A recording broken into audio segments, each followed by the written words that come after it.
ஜோகிச்சனில் இன்றைக்கி பன்னீர் capsicum fry எப்படி செய்கிறதுன்னு பார்க்கலாம். இது ரொம்ப ரொம்ப சிம்பிளான ஈஸியான ரெசிபி. புதுசாக சமைக்கிறவங்களுக்கு பேச்சுலர்ஸ்க்கெலாம் ரொம்ப யூஸ்ஃபுல்லாக இருக்கும்.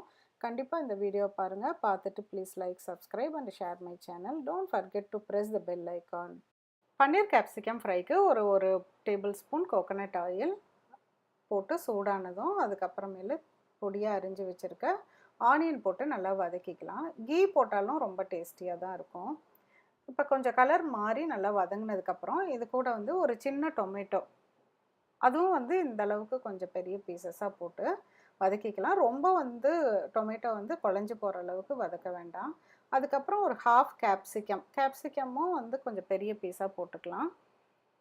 இப்போ மஞ்சத்தூள், மிளகாத்தூள், கரம் மசாலா, கொஞ்சம் உப்பு இதை போட்டு வதக்கிக்கலாம். கரம் மசாலாவுக்கு பதிலாக நம்ம சீரகத்தூளும் போட்டுக்கலாம்.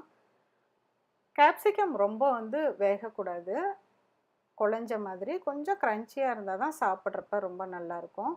இதை இப்போ ஒரு 1 மினிட்டுக்கு க்ளோஸ் பண்ணி வச்சிடலாம். அதுக்கப்புறமேலு திறந்துட்டு ஒரு கிளறிக்கலாம். கிளறிட்டு ஒரு 100 கிராம் பன்னீர் இதில் ஆட் பண்ணுறேன். 100 கிராம் பன்னீர் அதிகமாக வேணும்னாலும் இது கூட போட்டுக்கலாம். இப்போ அதை நல்லா கிளறி விட்டுட்டு கொஞ்சம் தண்ணி இருக்கிற மாதிரி, தக்காளியோட தண்ணி இருந்ததுன்னா ஒரு 20 செகண்ட்ஸ் மட்டும் ஹை ஹீட்டில் வச்சு ஒரு கிளறி இறக்கிக்கலாம். இந்த ரெசிபியை ட்ரை பண்ணி பார்த்துட்டு உங்கள் ஃபீட்பேக்கை கமெண்ட் பாக்ஸில் சொல்லுங்கள். மீண்டும் ஒரு புதிய ரெசிபியோடு உங்களை சீக்கிரம் மீட் பண்ணுறேன். தேங்க்யூ.